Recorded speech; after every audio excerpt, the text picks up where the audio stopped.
G'day everyone. Well, I just thought I'd do an update on how I'm going with my 125 gallon reef tank.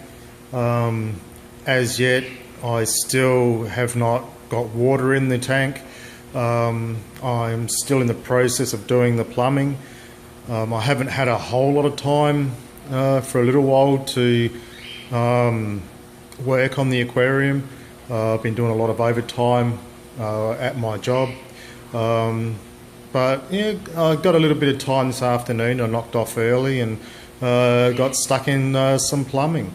You may have seen on one of my previous videos that I bought a new overflow drain box and had drilled my tank. So this is what I've done so far. Have to excuse the dirty tank. Still in the process of organising everything, so it needs good cleanup. I'm still yet to redo the sump. I did originally have acrylic in here. I've removed already most of the panels and going to replace it all with glass and give it a good cleanup. But I've done a bean animal style plumbing with a little bit of a difference. Here we have, that's the main drain, full siphon. That one is the half siphon, and that's the emergency. These little bit of pipes at the end, they're not glued in. I will be putting some longer pieces in there later on once I get water in here, but that one there with the emergency, that doesn't need to be any longer. But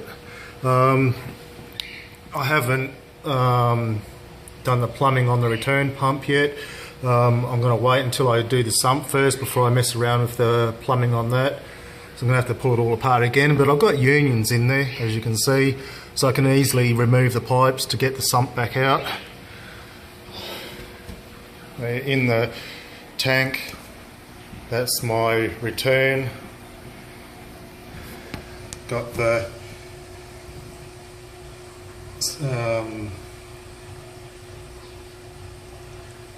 drain on the inside.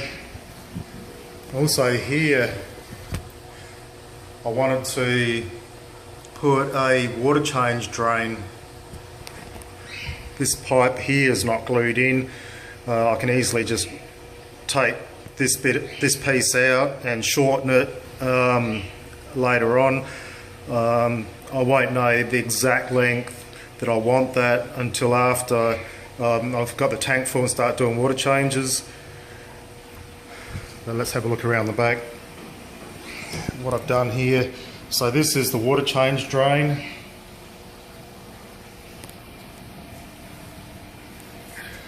So the water just comes out here. Now I've got two taps on here. It's got one of these quick connect fittings.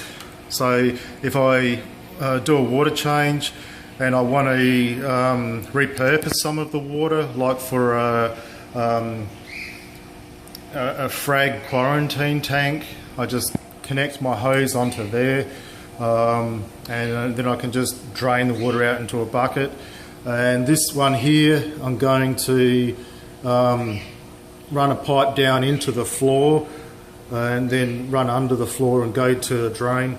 To make water changes really easy. So then it's just a matter of when I do a water change, of course, you know, you're going to siphon a little bit of the detritus off the bottom of the tank. We're going to go no substrate in the tank this time round to make it easy to keep clean. So yeah, if I want to repurpose some of the water, I just use this tap and run my hose off of the quick connect fitting into a bucket. But then if I just want to do a water change, just open up this one and it just drains out into the drain under the house. This is my modular marine drain box.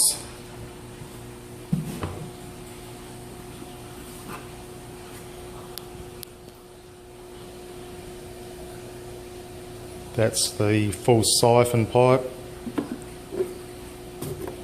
And that's the half siphon, and then your emergency in the middle. That's the bean animal.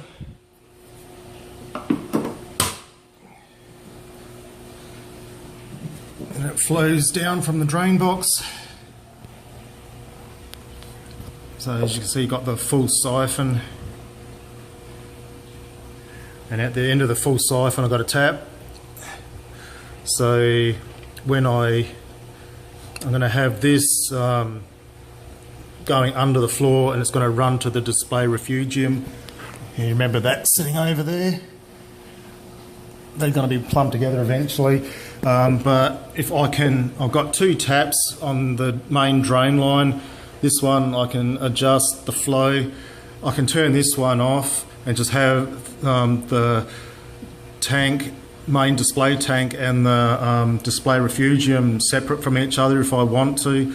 But then I can open up this one and run the water under the house and into the sump of the display refugium, and then circulate the water back from the display refugium back to this tank.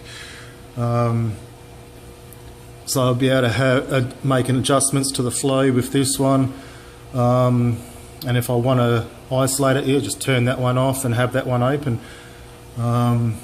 And that middle one's the emergency drain, and this outside one is the half siphon. So that's about all I've done so far. It's just the bulkhead for the return. A little quick update, I guess, while I'm at it. On the display refugium, as you can see, the phytoplankton is still green. I've had this going now for a little while. I haven't actually started adding the phytoplankton to the display refugium yet. Still a little bit to go. Actually, I thought I had just recently killed the phytoplankton. I've put a little bit too much fertiliser in, but it's coming back again. But one main change I've done, I've put a little power head in there with air going to circulate the water or the phytoplankton, and add air bubbles to it. It's got an air pump to it, so yeah, it seems to be doing fairly well so far. So far, so good. So I'll keep you posted on how this goes in a later video. Everything here is still going reasonably well. Can't wait to get all the corals in the 125, so leave any comments in the comments below, and if you like the video, give it a thumbs up, and if you're not subscribed, subscribe, and I'll get back to you on the next video.